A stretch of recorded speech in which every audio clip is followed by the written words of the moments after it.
Hello，各位球迷，大家好，歡迎大家收睇相當誇張。好耐冇同大家見過面啦，咁各位如果有留意小弟嘅社交媒體，都可能會知就係過往呢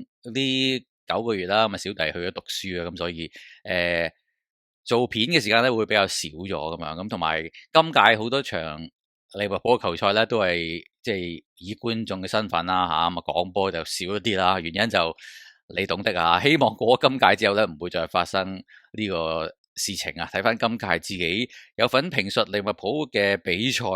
球隊嘅表現咧，我只可以用4個字嚟形容，相當誇張啊！咁上個球季嘅嘢唔好講啦，因為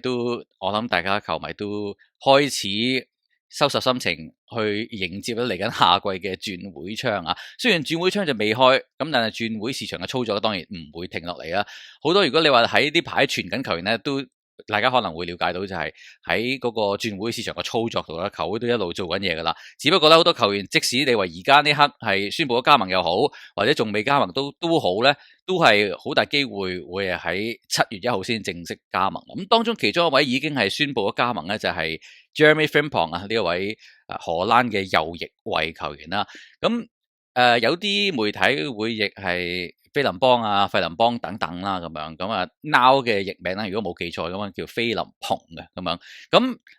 喺右後防嘅位置啊，呢位球員亦都可以話大家都預期到佢會係亞歷山大亞奴離隊之後嘅替補啦。咁但係今日想同大家講嘅咧，就係反而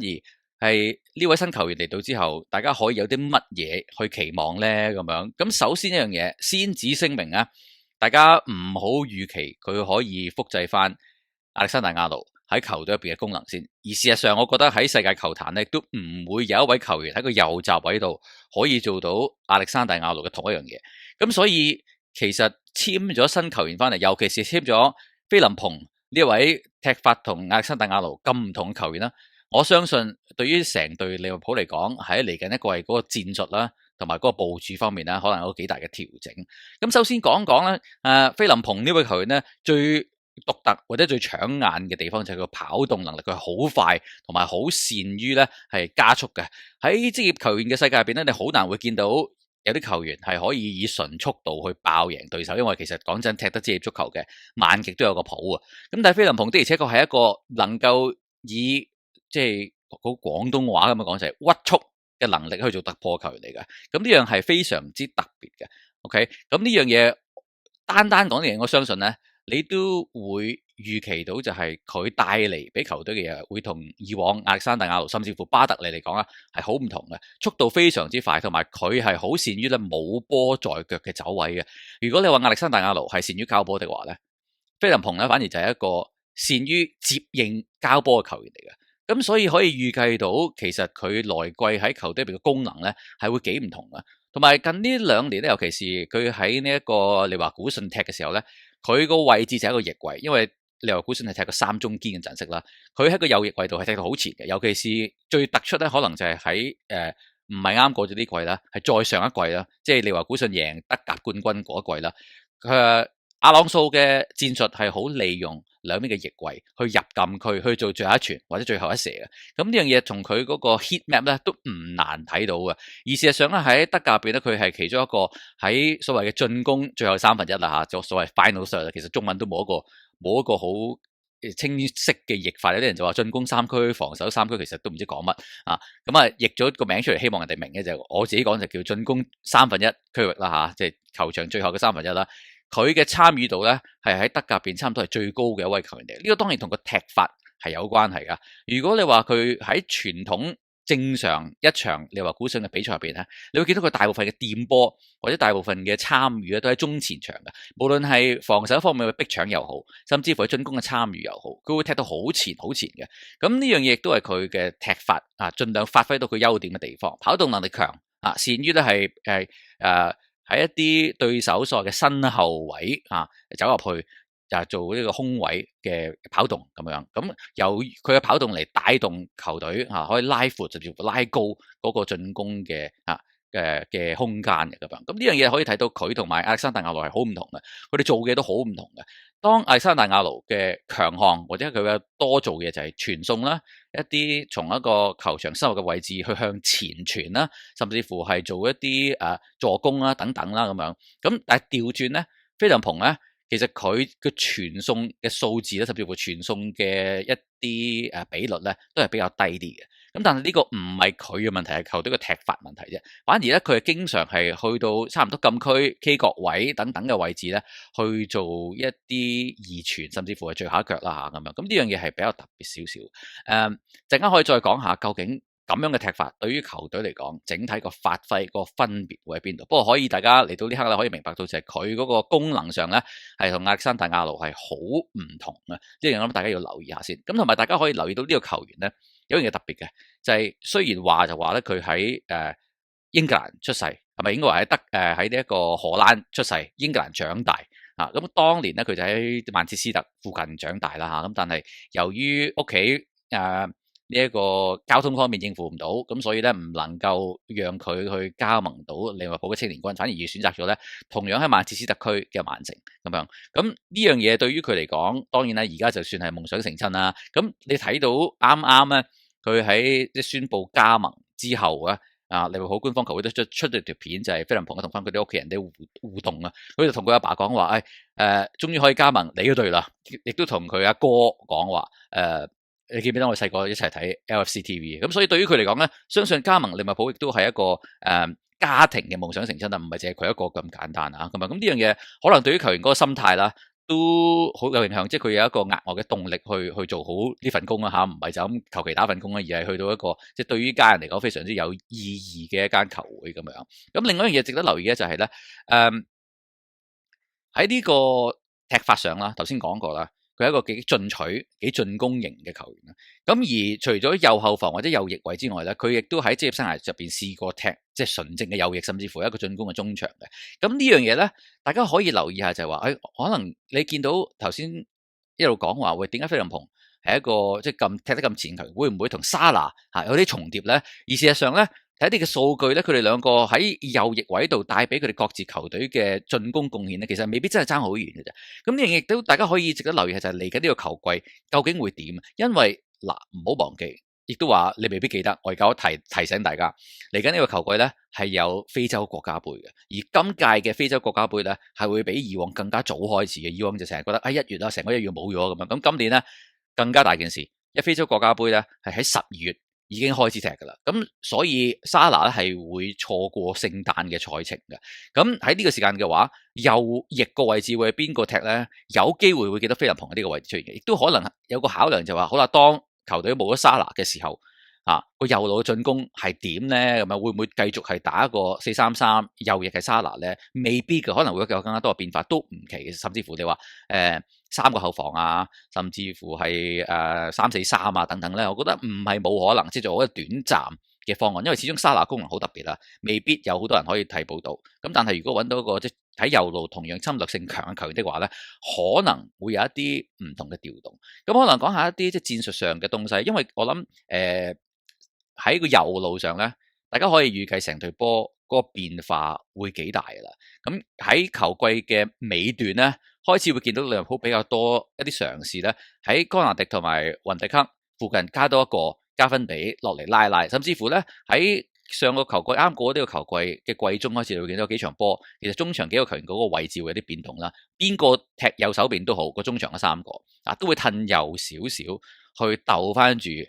沙拿喺唔翻嚟防守，即係集中進攻嗰個位嘅。咁嚟緊呢一年咧，可能會見到更加多呢樣嘅情況出現。試過用加分比啦，試過用蘇布斯拿爾啦去頂住嗰個位。咁當右路再加多個菲林鵬，即係再加多個再壓前啲嘅球員的話咧，右路沙拿同埋菲林鵬個配合係點咧咁樣？咁今屆其實都已經見過唔少次數咧，就係史諾用巴特利嘅時候咧，係用巴特利做好多無球嘅跑動嘅。咁好多兩個最典型嘅套路啦，一個就係沙拿拉到最邊，跟住咧巴特利就做一個 underlap， 即係做一個內嘅，唔係叫疊畫啦嚇，即係內切嘅跑動啦咁樣。咁如果有一個速度型嘅菲林鵬咧，你可以想象下就係當沙拿拉咗個左後衞出嚟嘅時候，咁左後衞同埋對手嘅左中堅會有好大嘅空隙嘅。咁嗰個位咧就係有一隻快馬冚上去跟住沙拿就可以用個左腳俾個波落底線咧，跟住呢一招可能會大家比較多有機會見到。咁而另外一招咧喺季初比較常見，尤其是我記得印象最深刻就係對住皇家馬德里嗰場，就係好多時候咧嗰個右閘咧嗰場波巴特尼啊就會收入嚟中間由後上入禁區喺右路即係所謂個 half space 個半空位咧，走入個禁區入邊啊！咁因為面對住好多時候咧，一啲球隊喺後防，而家唔好講澎湃大壩，因為每一隊球隊防守咧，其實所謂嗰個 rest defense 即係嗰個定位嘅防守咧，已經做得相當之好啦嚇，好少可以揾到空位，咁真係要靠啲突破點嘅。而菲林鵬咧係絕對有能力做到呢個突破點，因為佢個無球跑動係強啊。OK， 咁如果都引申咗一點就係咧。喺個二閘位度咧，我相信預計嚟緊一年咧會有幾大嘅變動啊，尤其是傳緊卡卡斯啊，雖然就未成事啦。咁但係如果你睇翻啲數據咧，事實上喺歐洲嘅5大聯賽入邊咧，差唔多卡卡斯同埋菲林鵬都係一啲可以話咧係喺高頻率跑動或者行動當中咧同埋一啲衝刺能力咧，算係非常之強嘅球員嚟嘅。OK， 咁所以你可以預計到咧嚟緊利物浦嘅球季咧，好大機會係左右二閘個跑動咧，係用嚟帶動嘅進攻，尤其是就係面對一啲嘅定位嘅防守，呢樣嘢係緊要嘅。咁長遠嚟講咧，可能會感覺到利物浦嗰個進攻會比較直接啲，因為如果你睇翻全季咧，喺啱啱對上呢季咧，24至到25年球季啦，整個英超球隊嘅一啲整體嘅踢法嚟講啊，利物浦係算係傾向咧。速度即係個進攻嘅直接性咧，唔係話咁快嘅一隊嚟嘅。OK，咁當然最慢就係曼城啦，最快就係森林啊、般尼茅夫啊、愛華頓啊呢啲習慣打突擊嘅球隊啦。OK，咁但係利物浦算係偏慢嘅。咁當然呢樣嘢你可以話係史諾刻意去調教啊，今屆都幾明顯見到係刻意想拖慢啲啦。咁但係亦都見到同時間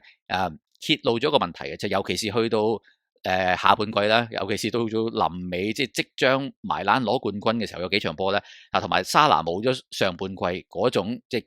超級誇張嘅數據支撐之下咧，球隊係好唔同噶。OK， 好多時候面對住啲死守球隊，其實揾唔到一啲突破點嘅。上半季就沙拿爆泄啦咁樣，咁就好多時候都係靠佢一個去入波或者製造到啲機會出嚟。咁但係去到下半季，尤其是大家都留意到啦，我諗喺即係齋戒月之後，沙拿係跌一跌嘅。OK， 咁你亦都唔可以苛求，講真，亦都好難會預計到就係話一隊波長遠可以成季依賴同一個球員去爆泄，唔 make sense 噶嘛，咁係咪先？咁所以咧，我而家感覺到就係史諾咧開始慢慢會希望咧將利物浦嘅踢法再演變落去啦。雖然佢上一屆嚟到之後咧，季初啦啱啱已經開始即係調教隊波係踢得慢啲，有耐性啲，唔使下下都要去搶唔係下下都要谷得咁行，唔係下下都要全隊冚晒上去留好多空間。而事實上呢個亦都係上一手上一任領隊高普嘅招牌踢法嚟噶嘛。當然有好有唔好，每個踢法都係啦。OK， 今屆個調整。好處嘅地方就係利物浦能夠控制個場面，控制得好好多嘅。OK， 唔會有前一年或者再之前嗰啲即係打乒乓波明明啊，尤其是喺高普最後尾一年，我記得2次對住曼聯下半季都贏唔到，其實擺明高過人哋好多，但係因為場波亂啊，所以就俾人哋咧係亂搏亂可以攞到成績。咁今年係少咗啲場面嘅，係咪好多場波都係2-0跟住收工咁樣，係好多嘅。OK， 咁嚟緊嘅一屆咧，我會覺得。呢樣嘢開始又要翻轉頭少少，即係唔可以一味踢得咁慢，因為對於一隊主攻有好多控球嘅球隊嚟講，踢得慢咧唔係一個好處嚟嘅。尤其是咧，當然你領先咗梗係好啦，係嘛，可以控制場面，但係如果打唔開紀錄咧，咁呢個係一個問題嚟嘅。OK，咁所以要多啲嘅變化，多啲嘅變數。咁我相信嚟緊呢一年咧，喺我哋收購嘅球員入邊又好，喺個踢法微調又好咧，個針對性嗰個。重點係咩咧？就要加多啲新嘅元素落去而家已有嘅呢一套上面 OK， 而唔係話要好大嘅改變。OK， 而家有嘅嘢當然 keep 住。OK， 而家冇嘅嘢希望會有。菲林鵬嚟到帶俾球隊嘅，可能就係一啲即係右手轉攻後邊冚上嚟嘅速度，呢個一定啦咁樣。咁但係而家都唔係冇啊。咁但係我諗相信頂嚟就係即係點樣可以去破局咧？咁樣，咁呢個都係一個好特別，可能佢嘅無球跑動咧係緊要嘅，即係喺一啲面對住死守球隊，佢點樣可以插入去咧？即係喺個右路嘅位置再插深啲，或者喺沙拿攞波引咗對手一個甚至兩個球員出嚟嘅時候，點樣去利用嗰啲嘅空位咧？咁呢樣嘢係我相信大家幾值得留意嘅。咁啊，最後再想講一講就係即係亞歷山大亞奴嘅離隊啦。咁我諗好多球迷都有好多嘅唔同嘅意見啦。咁同埋都睇到即係史諾都有一啲微言啦，關於亞歷山大亞奴防守嘅東西。咁我諗係一啲整體心態上嘅嘢，而唔係能力上嘅問題。我諗大家都幾明白。咁都有趣嘅就係睇到兩個領隊嘅處理啊，即係講緊史諾同埋高普啦。咁啊，史諾就即係有嗰句講嗰句，好直接嘅，佢就冇乜修飾，亦都唔係好圓滑嘅。講真，呢個但係亦都係一個即係好荷蘭式嘅特點啦，有碗話碗，有碟話碟。咁但係史諾得意在嗰樣嘢就係佢係充滿信心同埋充滿笑容，咁好正面咁樣講出嚟嘅。啊，佢覺得冇乜嘢咁樣嘅好似。咁而高普就係一個即係大風向嘅高手啦咁樣。咁佢就即係亦都好痛錫，亦都好維護亞歷山大亞奴啦。咁俾大家睇到就冇一個睇法係啱定錯，各個人都可以有自己睇法嘅，係嘛？咁樣咁亞歷山大亞奴嘅離隊，咁我諗我自己啦嚇，我唔知大家球迷點諗啊？即係我覺得即係嗰個硬住喺心嗰度咧，唔係佢離隊呢一樣嘢，而係佢離隊嗰個方式啊，同埋個時機，同埋即係嗰個處理啦。我諗呢幾樣嘢係即係令到球迷嚇，可能如果係不滿嗰啲球迷啦嚇嘅觸動到佢哋嘅地方啦。咁我諗呢樣都明白，因為而家譬如話有好多人都會同過往一啲離過隊嘅球員，甚至乎離隊去皇家馬德里嘅球員都好嚇嘅去比較。咁我諗最大個分別就係在於同其他以往任何一個離隊去皇馬嘅球員嚟講都好，而家係利物浦上緊嘅，啱啱先攞完聯賽冠軍嚇，嚟緊仲要睇嚟都幾有野心去染指更加多嘅錦標啊！今屆其中攞聯賽冠軍其中一個相關因素就係我哋啲杯賽相對地比較早出局啲啦，去到後尾基本上係冇乜分心嘅機會啊咁樣，咁呢樣嘢係你而家睇翻轉頭就算係一個好處啦，因為贏咗聯賽啊嘛。咁但係相信持續咁樣發展落去嘅話咧，正常嚟講都係當然希望可以喺各項杯賽都可以殺到最後階段啦，咁樣咁所以嚟緊球隊需要更加多嘅東西嘅。OK，咁但係偏偏咧喺球隊即係去到啊，即係再接近啊重返即係頂級中嘅頂級啊，講緊係嘅時候咧，亞歷山大亞奴反而選擇離隊。我諗呢一個決定係即係令到人哋唔係好爽啦嚇，心裏邊有啲不爽啦咁樣。咁但係冇辦法嘅，職業足球即係我自己睇法就係即係講真，唔係人買你就你買人㗎啦，係咪？咁人哋離隊嚟嘅球員咁人哋即係你唔係捧嗰隊啫，嗰個球員離隊嗰隊嗰啲球迷都唔開心噶啦，一定係咁樣噶。咁所以都算係半平常心去睇呢件事。我自己就咁，同埋以利物浦球會嘅傳統嚟講，都係即係嗰個傳承或者嗰個點樣去 move on 係好緊要嘅事情嚟嘅。咁啱啱已經見到個即係領隊上一屆同今屆即係嗰個領隊嘅算唔算完美傳承咧？我唔知啊，都仲可能要等到一兩屆先講。但係第一屆新領隊嚟到已經攞冠軍啦，當然亦都係即係非常之出色嘅一個成就啦。咁樣咁所以嚟緊，我相信咧史諾同埋即係管理嘅團隊去諗嘅就係點樣去將呢隊波再帶高個 level 咁樣。咁而我諗好多球迷都已經聞到陣除，即係聽到或者睇到一啲嘅新聞、一啲傳聞咧，就係新嘅加盟球員係陸續有嚟嘅。OK，咁樣，咁我會覺得嚟緊呢個球季個球隊嘅陣容會開始變得幾大，因為成個新嘅班子啦嚇，咁樣亦都以往高普就好講求即係持續性嘅 keep 住嗰班兵甚至乎一啲咧係啲球員可以同佢一齊老嘅。講真，有好多球員都係踢到你會見到即係好直接咁樣講，就開始跌鑊啦。高普仍然好愛錫佢哋仍然好攬佢哋咁樣。咁呢啲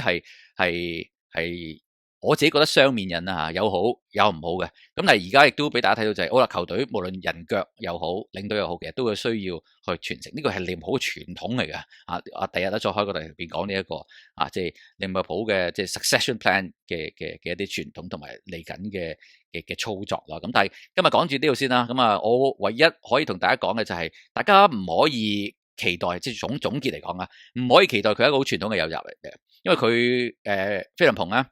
佢係一個右翼位啦，甚至乎一個踢得好前嘅右翼嚟㗎啦。防守咧呢個球員嘅意識係真係麻麻地嘅雖然今屆嘅感覺上驟眼望落去都比以往有進步，但係佢係一個攻強於守嘅球員嚟嘅，同埋佢唔係一個即係創造，即係唔係用個波創造嘅球員。雖然佢傳中波都好出色啦，同埋佢好直接啦。咁但係大家要預期咧嚟緊呢一年好大機會嗰個翼位或者係個右後衛方面個處理係會好唔同嘅。咁所以大家都要調整下心態，同埋因為球隊都幾明顯會調整一下個踢法。